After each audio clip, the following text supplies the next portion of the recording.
Hello दोस्तों, तो कैसे हो आप सभी। आशा करता हूँ आप सभी अच्छे ही होंगे। तो मैं मनोज कुमार आपके अपने YouTube channel study A to Z में आप सभी का स्वागत करता हूँ। तो जैसा कि कल हमने जीके का फर्स्ट पार्ट क्लियर किया, तो वो आपको वीडियो कैसी लगी कमेंट सेक्शन में ज़रूर बताइए और बेल आइकन को प्रेस कर लीजिए ताकि आने वाली नोटिफिकेशन आपको टाइम पर मिल जाए। तो चलिए जीके का पार्ट 2 स्टार्ट करते हैं एक मोटिवेशनल लाइन के साथ। हो गया आगाज चरण का, हो गया आगाज चरण का, युग बदलने की तैयारी। हो गया आगाज चरण का, युग बदलने की तैयारी। जीत उसी की होगी जिसकी जंग है जारी, जिसकी जंग है जारी। तो चलिए लेट स्टार्ट दी वीडियो। तो पार्ट 2 का फर्स्ट क्वेश्चन है आज कि चर्चा में रहा उद्यान माने किस खेल से संबंधित हैं। चर्चा में रहे उद्यान माने किस खेल से संबंधित हैं। तो उद्यान माने गोल्फ से संबंधित हैं। ये गोल्फ प्लेयर हैं। चर्चा में क्यों रहे? क्योंकि इन्होंने टोक्यो ओलंपिक क्वालिफाई कर लिया है। चर्चा में क्यों रहे? क्योंकि इन्होंने टोक्यो ओलंपिक क्वालिफाई कर लिया है। क्योंकि टोक्यो ओलंपिक आपको पता ही होगा कि 2021 के टोक्यो ओलंपिक 23 जुलाई 2021 से स्टार्ट होंगे और 8 अगस्त 2021 को समाप्त हो जाएंगे। तो अब तक गोल्फ प्लेयर भारत के कितने गोल्फ प्लेयर ने टोक्यो ओलंपिक में क्वालिफाई किया है? तो 2 गोल्फ प्लेयर ने टोक्यो ओलंपिक में क्वालिफाई किया है। तो फर्स्ट गोल्फ प्लेयर कौन है?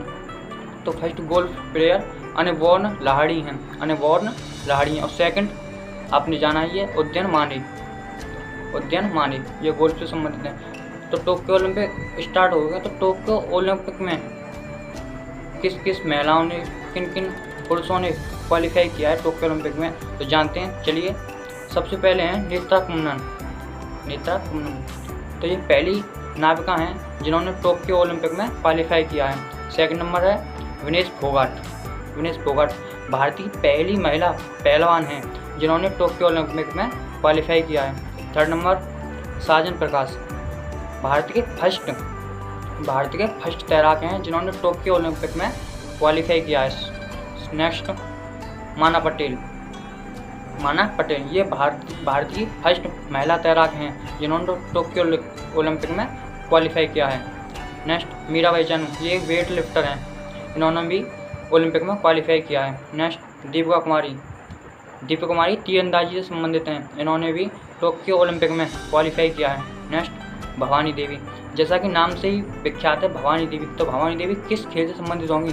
तो तलवारबाजी। भवानी देवी तलवारबाजी से संबंधित हैं, इन्होंने भी टोक्यो ओलंपिक में क्वालिफाई किया। नेक्स्ट फवाद मिर्जा एक घुड़सवार हैं जिन्होंने टोक्यो ओलंपिक में क्वालिफाई किया है। तो कितने घुड़सवारों ने अब तक टोक्यो ओलंपिक में क्वालिफाई किया है?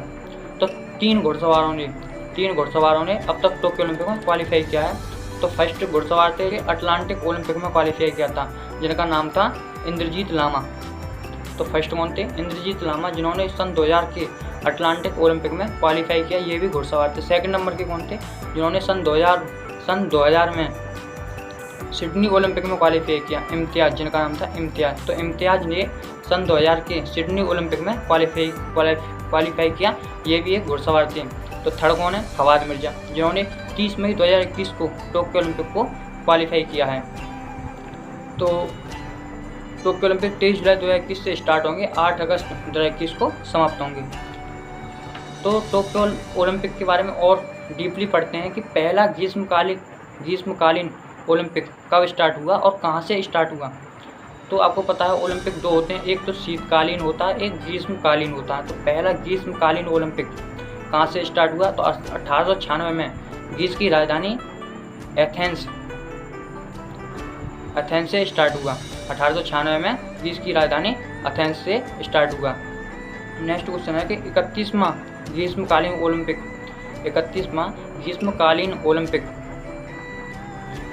कहाँ पर हुआ? 31वां ग्रीष्मकालीन ओलंपिक कहाँ पर हुआ? तो ये रियो ओलंपिक था, जो कि सन 2016 का ओलंपिक था। This is a very important question. Rio Olympic इतनी बार पेपर में पूछा गया है कि बहुत बार, NTPC, UPSC, railway, jail warden, JEE etcetera. तो 31वां ग्रीष्मकालीन ओलंपिक कहाँ पर हुआ? तो ये रियो के अंदर हुआ था, रियो ओलंपिक सन 2016 में, जो कि ब्राज़ील में पड़ता है। ठीक। 32वां ग्रीष्मकालीन ओलंपिक कहाँ पर हुआ या कहाँ पर होगा? 32वां ग्रीष्मकालीन ओलंपिक जैसा कि 32वां ग्रीष्मकालीन ओलंपिक 2020 में होने वाला था, बट कोरोना महामारी के कारण ये सन 2021 में स्थगित कर दिया है, जो कि फिलहाल प्रेजेंट में होगा। 23 जुलाई 2021 से स्टार्ट होंगे और 8 अगस्त 2021 को समाप्त हो जाएंगे। तो 32वां ग्रीष्मकालीन ओलंपिक टोक्यो ओलंपिक होने वाले हैं, जो कि 23 जुलाई से स्टार्ट होंगे। 33वां ग्रीष्मकालीन ओलंपिक कहाँ पर होंगे? 33वां ग्रीष्मकालीन ओलंपिक कहाँ पर होंगे? तो ये 2024 में पेरिस के अंदर होंगे। 2024 में पेरिस के अंदर होंगे। 34वां ग्रीष्मकालीन ओलंपिक कहाँ पर होंगे? तो ये 2028 में लॉस एंजल्स के अंदर होंगे। लॉस एंजल्स है कहाँ पर? तो ये यूएसए के अंदर है। ठीक, नेक्स्ट क्वेश्चन, जैसे कि 2020 में टोक्यो ओलंपिक होने वाले थे, बट प्रेजेंट में होंगे 2021 में, तो इसका शुभंकर क्या है? तो मेराई तोबा 2020 की टोक्यो ओलंपिक का शुभंकर है। और पैरा ओलंपिक का शुभंकर क्या है? तो इसका शुभंकर है सोमैटी। पैरा ओलंपिक का शुभंकर है सोमैटी। तो नेक्स्ट क्वेश्चन है, इंटरनेशनल ओलंपिक कमेटी के अध्यक्ष कौन है? थॉमस बॉक। इंटरनेशनल ओलंपिक कमेटी के अध्यक्ष थॉमस बॉक हैं। इन्हें हाल ही में कौन सा अवार्ड दिया गया है? तो थॉमस बॉक को सियोल शांति पुरस्कार दिया गया है हाल ही में। जैसा कि आपको पता है, इंटरनेशनल ओलंपिक डे कब बनाया जाता है? प्रतिवर्ष इंटरनेशनल ओलंपिक डे कब बनाया जाता है? तो 23 जून को प्रतिवर्ष इंटरनेशनल ओलंपिक दिवस बनाया जाता है। ये कब से ये दिवस स्टार्ट हुआ? इंटरनेशनल ओलंपिक दिवस 23 जून 1894 से स्टार्ट होते हैं। 1894 ओलंपिक का मुख्यालय कहाँ पर है? इंटरनेशनल ओलंपिक का मुख्यालय लुसाने के अंदर है। तो लुसाने कहाँ पर है? स्विट्जरलैंड के अंदर है। नेक्स्ट क्वेश्चन है, क्वेश्चन नंबर 2, भारतीय उद्योग परिसंघ इसकी शॉर्ट फॉर्म है CII, इसकी फुल फॉर्म है भारतीय उद्योग परिसंघ। इसकी स्थापना कब हुई? इसकी स्थापना 1895 को हुई। भारतीय उद्योग परिसंघ की स्थापना 1895 में हुई। इसका हेडक्वार्टर कहाँ पर है? इसका हेडक्वार्टर दिल्ली के अंदर है। उसके पहले हेड कौन थे? भारतीय उद्योग परिसंघ के पहले हेड कौन थे?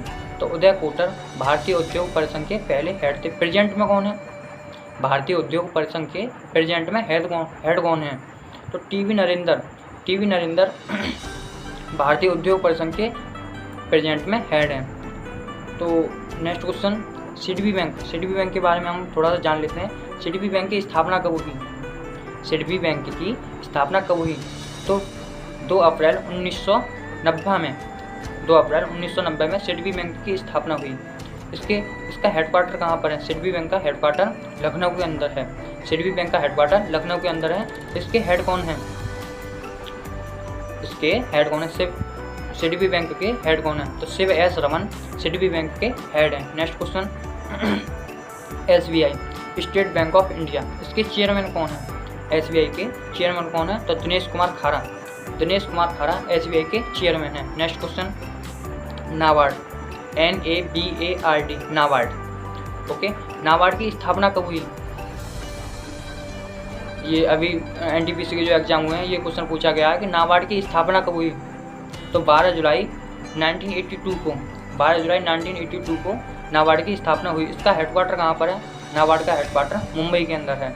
नाबार्ड का हेडक्वार्टर मुंबई के अंदर है। नेक्स्ट क्वेश्चन, नाबार्ड के चेयरमैन कौन है?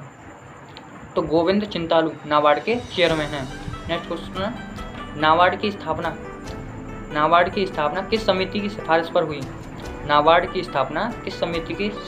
हुई? तो शिव रमन समिति की सिफारिश पर नाबार्ड की स्थापना होती है। नेक्स्ट क्वेश्चन, तो हमने जैसा कहा कि स्टेट बैंक ऑफ इंडिया के चेयरमैन कौन है? स्टेट बैंक ऑफ इंडिया के यानी कि SBI के चेयरमैन कौन है? तो दिनेश कुमार खारा। तो स्टेट बैंक के SBI के बारे में हम थोड़ा डीपली ही पढ़ते हैं कि स्टेट बैंक ऑफ इंडिया कब बनी और कैसे बनी। तो सबसे पहले हमें जानना होगा कि इंपीरियल बैंक ऑफ इंडिया का निर्माण कैसे हुआ? इंपीरियल बैंक ऑफ इंडिया का निर्माण कैसे हुआ? तो जानते हैं, चलो। थर्ड क्वेश्चन है, इंपीरियल बैंक ऑफ इंडिया का निर्माण किन 3 बैंकों के विलय से हुआ? इंपीरियल बैंक ऑफ इंडिया का निर्माण किन 3 बैंकों के विलय से हुआ? तो 3 बैंकों के विलय से हुआ। नंबर फर्स्ट है कोलकाता बैंक, सेकंड है मद्रास बैंक, थर्ड है बॉम्बे बैंक। तो इन तीनों बैंकों के विलय से इंपीरियल बैंक ऑफ इंडिया का निर्माण 1921 में होता है। 1921 में होता है, बट क्या होता है कि 1956 में इसका नाम बदलकर स्टेट बैंक ऑफ इंडिया यानी कि SBI कर दिया गया। तो आपको पता चल ही गया होगा कि SBI का नाम कैसे पड़ा। पहले इसका नाम इंपीरियल बैंक ऑफ इंडिया था, जो कि 3 बैंकों के विलय से बना था, कोलकाता, मद्रास और बॉम्बे।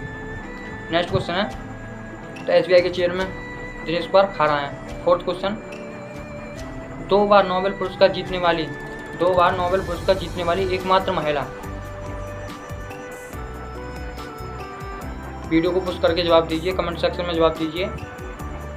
2 बार नोबेल पुरस्कार जीतने वाली एकमात्र महिला, तो मैरी क्यूरी 2 बार नोबेल पुरस्कार जीतने वाली एकमात्र महिला है Marie Curie. This is the important question. Fifth question क्या कहता है, किसने कुरान का अंग्रेजी भाषा में अनुवाद किया? तो इसका आंसर है मौलाना बहीउद्दीन। इन्होंने मौलाना बहीउद्दीन ने कुरान का अंग्रेजी भाषा में अनुवाद किया था। नेक्स्ट, मौलाना बहीउद्दीन, तो इन्हें पद्म विभूषण कब दिया गया? मौलाना बहीउद्दीन को पद्म विभूषण कब दिया गया? तो 2021 में मौलाना बहीउद्दीन को पद्म विभूषण से सम्मानित किया गया, जो कि भारत का सेकंडवा सबसे ऊंचा सर्वोच्च सम्मान है। भारत का पहला सबसे सर्वोच्च सम्मान कौन सा है? भारत रत्न। सेकंड पे पद्म विभूषण, थर्ड पे पद्म भूषण, फोर्थ पे Padma Shri. Next question, 6th question क्या कहता है, वर्ष 2021 में कितने पद्म पुरस्कारों को वितरण किया गया? वर्ष 2021 में कितने पद्म पुरस्कारों को वितरण किया गया? तो 119 पद्म पुरस्कारों को वितरण किया गया, जिसमें कि कुछ पद्म विभूषण थे, कुछ पद्म भूषण थे, कुछ पद्म श्री थे। तो कितने पद्म भूषण थे, कितने पद्म भूषण थे, कितने पद्म श्री थे? तो चलो जानते हैं। तो 7 पद्म विभूषण दिए गए, 119 में से 7 पद्म विभूषण दिए गए और 10 पद्म भूषण दिए गए, और जो बाद बाकी बचे यानी कि 102 बचे जो कि पद्म श्री बचे, वो वितरण किए गए। तो 119 में से 7 पद्म विभूषण दिए गए, 10 पद्म भूषण दिए गए और 102 पद्म श्री दिए गए। सो वर्ष 2021 में कितने पद्म पुरस्कारों का वितरण किया गया? तो 119 पद्म पुरस्कारों का वितरण किया गया। जैसा कि भारत सरकार के 4 सर्वोच्च सम्मान हैं, जैसा कि भारत रत्न, पद्म विभूषण, पद्म भूषण और पद्म श्री। तो असम राज्य ने क्या किया कि अपने राज्य में अलग से इन सर्वोच्च सम्मानों का नाम बदलकर इनको वितरण करने लगा। तो क्या नाम रखा है? तो जैसा कि भारत सरकार का पहला सम्मान है भारत रत्न, तो असम राज्य ने भारत रत्न को इसका नाम बदलकर क्या कर दिया है? तो असोम रत्न कर दिया है, असोम रत्न। प्लस इसके साथ 5 लाख रुपए दिए जाएंगे। जैसे कि भारत रत्न के स्थान पर असम राज्य ने असोम रत्न कर दिया है और प्लस इसके साथ 5 लाख रुपए दिए जाएंगे। सेकंड, पद्म विभूषण की जगह क्या कर दिया है? असोम विभूषण कर दिया है, असोम विभूषण। इसके साथ 3 लाख रुपए दिए जाएंगे, प्लस इसके साथ 3 लाख रुपए दिए जाएंगे। थर्ड सर्वोच्च सम्मान पद्म भूषण। तो असम राज्य ने क्या किया? असोम भूषण कर दिया, प्लस 2 लाख रुपए दिए जाएंगे इस सम्मान के साथ। नेक्स्ट, पद्म श्री, फोर्थ सम्मान है पद्म श्री। तो असम राज्य ने क्या किया? असोम श्री प्लस 1 लाख रुपए इस सम्मान के साथ दिए जाएंगे। तो जैसा कि असम राज्य ने ये भारत रत्न की जगह असोम रत्न, पद्म विभूषण की जगह असोम विभूषण, पद्म भूषण की जगह असोम भूषण और पद्म श्री की जगह असोम श्री, और असोम रत्न के साथ असोम रत्न के साथ 5 लाख रुपए, असोम विभूषण के साथ 3 लाख रुपए, असोम भूषण के साथ 2 लाख रुपए और असोम श्री के साथ 1 लाख रुपए। नेक्स्ट क्वेश्चन क्या कहता है कि असोम रत्न 1 साल में कितने व्यक्तियों को मिलेगा? असोम रत्न जो कि असम राज्य सरकार ने शुरू किया है, तो असोम रत्न 1 साल में कितने व्यक्तियों को दिया जा सकता है? आंसर इसका एक ही व्यक्ति को 1 साल में असम रत्न मिलेगा। नेक्स्ट क्वेश्चन है कि भारत में प्रेजेंट में कितने उच्च न्यायालय हैं? भारत में प्रेजेंट में कितने उच्च न्यायालय हैं? भारत में प्रेजेंट में 25 न्यायालय हैं। भारत में प्रेजेंट में 25 न्यायालय हैं। भारत का नवीनतम उच्च न्यायालय कौन सा है? भारत का नवीनतम उच्च न्यायालय कौन सा है? तो अमरावती हाईकोर्ट। अमरावती हाईकोर्ट भारत का नवीनतम उच्चतम न्यायालय है। नवीनतम उच्च न्यायालय है जो कि 25वें नंबर का है। अमरावती हाईकोर्ट। अमरावती कहाँ पड़ता है? तो अमरावती आंध्र प्रदेश में पड़ता है। तो भारत का नवीनतम उच्च न्यायालय अमरावती हाईकोर्ट है जो कि आंध्र प्रदेश में पड़ता है, जो कि 25वें नंबर का है। नेक्स्ट क्वेश्चन, अब जैसे कि हाई कोर्ट और उच्च न्यायालय, उच्चतम न्यायालय के बारे में हम थोड़ा डीपली ही पढ़ते हैं। तो फर्स्ट क्वेश्चन बनता है इसमें से, सुप्रीम कोर्ट की पहली महिला न्यायाधीश। ये 4 क्वेश्चन है। सुप्रीम कोर्ट की पहली महिला न्यायाधीश, हाई कोर्ट की पहली महिला मुख्य न्यायाधीश, हाई कोर्ट की पहली महिला न्यायाधीश। ये 3-4 क्वेश्चन इतने इंपॉर्टेंट है कि रेलवे और एनटीपीसी के एग्जाम में तो हर बार पूछे जाते हैं। तो फर्स्ट क्या कहता है कि सुप्रीम कोर्ट की पहली महिला न्यायाधीश, सुप्रीम कोर्ट की पहली महिला न्यायाधीश कौन थी? तो फातिमा बीबी। सुप्रीम कोर्ट की पहली महिला न्यायाधीश थी फातिमा बीबी। नेक्स्ट क्वेश्चन, हाई कोर्ट की पहली महिला मुख्य न्यायाधीश, हाई कोर्ट की पहली महिला मुख्य न्यायाधीश। This is the very very very important question. High court की पहली महिला मुख्य न्यायाधीश, हाई कोर्ट की पहली महिला मुख्य न्यायाधीश। तो लीला सेठ। जैसा कि हाई कोर्ट उच्च न्यायालय है, उच्चतम न्यायालय हाई कोर्ट, तो हाई कोर्ट पे तो कौन बैठते हैं? तो सेठ लोग बैठते हैं। तो इसको याद करने की ट्रिक है लीला सेठ। तो हाई कोर्ट की पहली महिला मुख्य न्यायाधीश लीला सेठ, जो कहाँ से संबंध रखती हैं? हिमाचल प्रदेश से संबंध रखती हैं। तो हाई कोर्ट की नेक्स्ट क्वेश्चन है, हाई कोर्ट की पहली महिला न्यायाधीश। मैंने इससे पहले बोला था कि हाई कोर्ट की पहली महिला मुख्य न्यायाधीश लीला सेठ। अब मैं बोल रहा हूँ हाई कोर्ट की पहली महिला न्यायाधीश। तो कौन है हाई कोर्ट की पहली महिला न्यायाधीश? अन्ना चांडी है, अन्ना चांडी, जो कि केरल से संबंध रखती हैं। नेक्स्ट क्वेश्चन, सुप्रीम कोर्ट के पहले मुख्य न्यायाधीश कौन थे? सुप्रीम कोर्ट के पहले मुख्य न्यायाधीश कौन थे? हीरालाल जे कांडिया सुप्रीम कोर्ट के पहले मुख्य न्यायाधीश थे। और सुप्रीम कोर्ट की पहली महिला न्यायाधीश कौन थी? सुप्रीम कोर्ट की पहली महिला न्यायाधीश फातिमा बीबी। और सुप्रीम कोर्ट के पहले मुख्य न्यायाधीश कौन थे? तो हीरालाल जे कांडिया। और प्रेजेंट में कौन है? प्रेजेंट में कौन है? तो प्रेजेंट में एस रमन्ना है। एस रमन्ना है जो कि 48वें चीफ जस्टिस ऑफ इंडिया हैं, जो कि 48वें मुख्य न्यायाधीश हैं। Next question, Mohammad Hidayatullah. मोहम्मद हिदायतुल्लाह। मोहम्मद हिदायतुल्लाह के बारे में आप क्या जानते हैं? मोहम्मद हिदायतुल्लाह ये सुप्रीम कोर्ट के मुख्य न्यायाधीश भी रहे हैं 1956 में।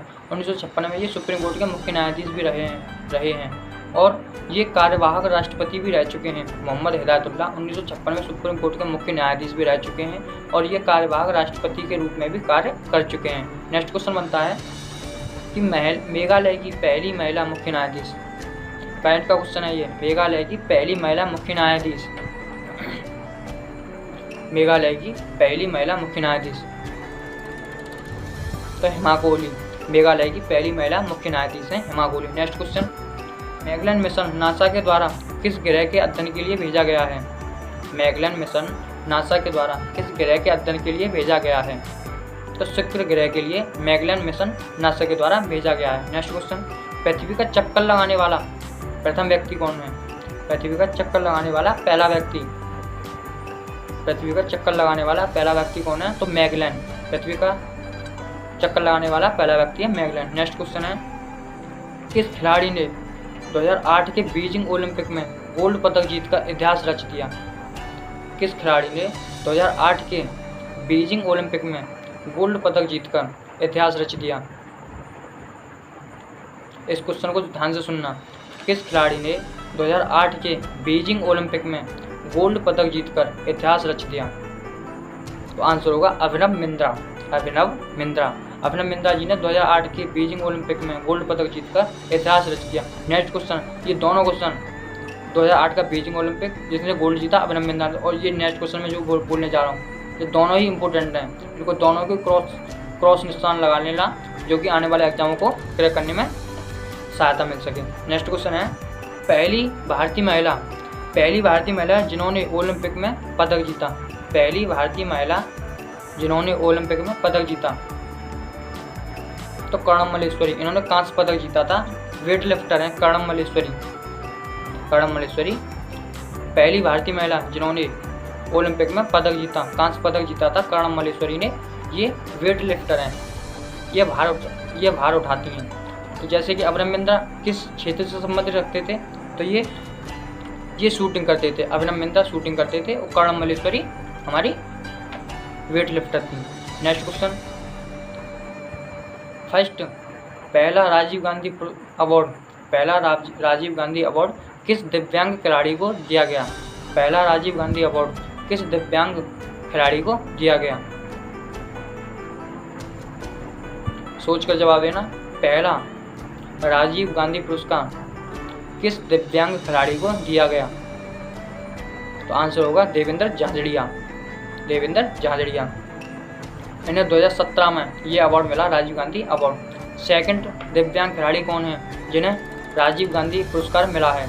सेकंड दिव्यांग खिलाड़ी कौन है जिन्हें राजीव गांधी अवार्ड मिला है।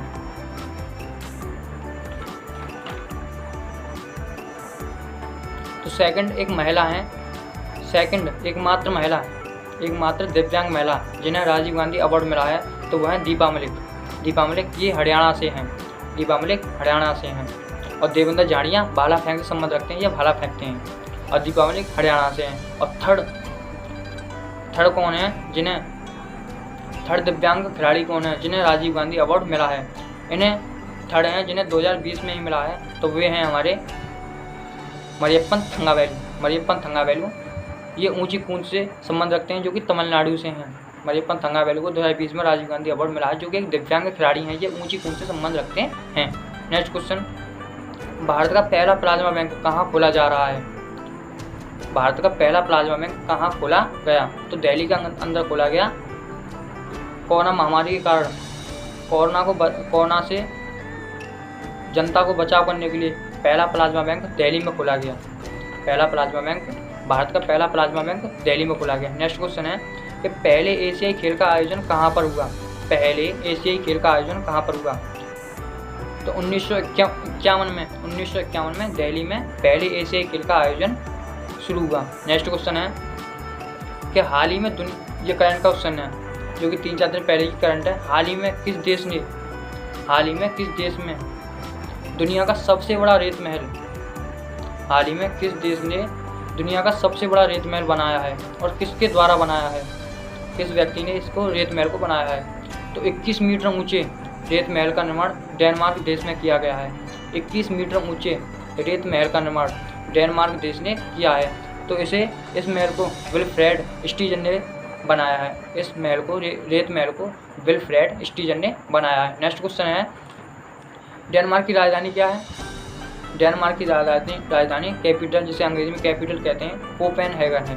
डेनमार्क की राजधानी कोपेनहेगन है। डेनमार्क किस प्रायद्वीप पर है। तो डेनमार्क जटलैंड प्रायद्वीप पर है। नेक्स्ट क्वेश्चन है, विश्व खाद्य पुरस्कार 2020 किसे मिला। विश्व खाद्य पुरस्कार 2020 किसे मिला, तो आंसर होगा मिट्टी के लाल रतनलाल। आंसर है इसका रतनलाल। तो रतनलाल जी को 2020 का विश्व खाद्य पुरस्कार मिला। विश्व खाद्य पुरस्कार 2021 किसे मिला।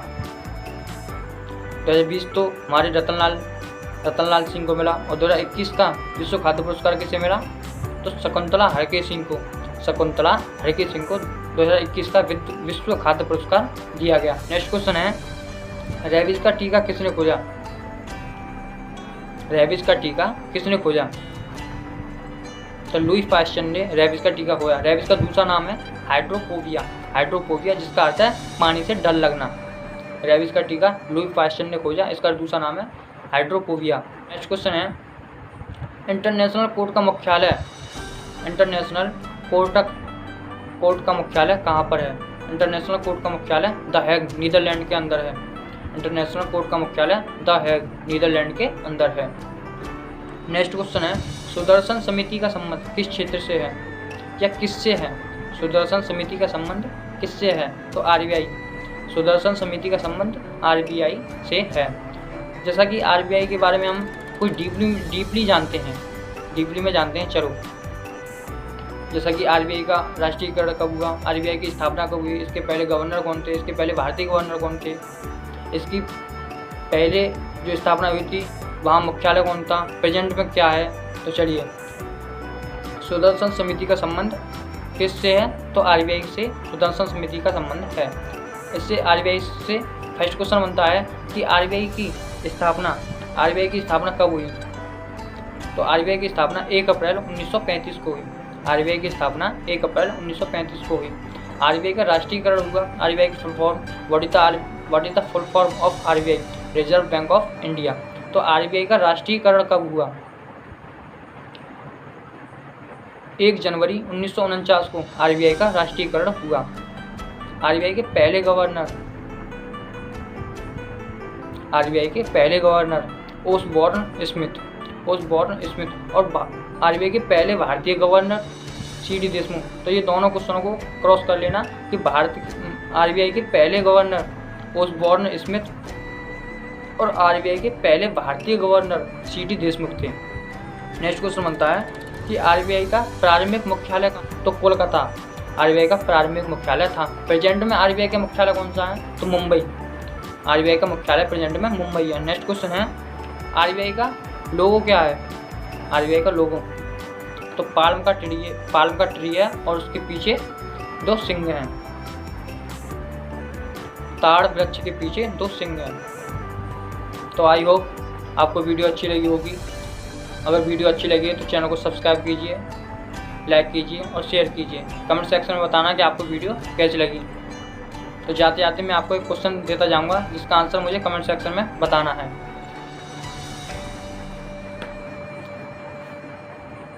सुशासन दिवस किस डेट को बनाया जाता है? सुशासन दिवस किस डेट को बनाया जाता है और किसकी याद में बनाया जाता है? सुशासन दिवस किस डेट को बनाया जाता है और किसकी याद में बनाया जाता है? तो आई होप आपको वीडियो अच्छी लगी होगी। तो चलो वीडियो को एंड करते हैं एक मोटिवेशनल लाइन के साथ। मंजिल ने हौसलों से कहा तेरे बस की बात नहीं। मंजिल ने हौसलों से कहा तेरे बस की बात नहीं। हौसलों ने मंजिल की आंखों में आंखें डाल के बोला चल जुट्टी, तेरी इतनी औकात नहीं।